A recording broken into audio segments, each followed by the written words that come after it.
अशा लोकांचं करायचं का? चंद्रपूर जिल्ह्याचे लाडके जिल्हा प्रमुख संदीपभाऊ गिरे यांच्या उपस्थितीमध्ये आज या ठिकाणी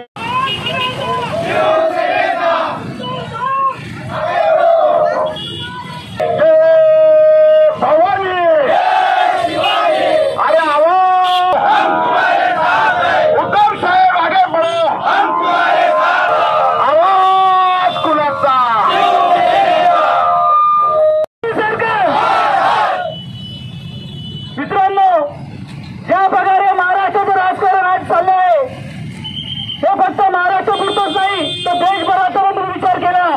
ज्या प्रकारे महाराष्ट्रामध्ये घाणेरडं राजकारण सुरू आहे, रोज कोणा ना कोणा शिवसेनेच्या पदाधिकाऱ्यांच्या मागे कोणत्या ना कोणत्या आमदार नेत्याच्या मागे ईडी लावून त्यांना प्रेशराईज करत आहे, भाजपच्या शरणागती पत्करण्यासाठी प्रयत्न करत आहे। परंतु त्याच प्रकारे आज माननीय संजय राऊत साहेबांनी सुद्धा जो रोज सत्य घटना लोकांसमोर टीव्हीला जनसामान्यावरती मांडत होते त्याच्यामुळे भाजपची प्रतिमा हे कुठेतरी धुमिळ होत होती। याच्याच कारणाने त्यांना कोणत्या ना कोणत्या प्रकारात खोट्या गुन्ह्यामध्ये अडकवण्याचा प्रयत्न करून त्यांना आज ईडीने अटक केली। याच्या जाहीर निषेधार्थ चंद्रपूर शिवसेना आम्ही आज त्यांच्या एक निषेध मोर्चा करता ईडीचा निषेध करून राहिलो।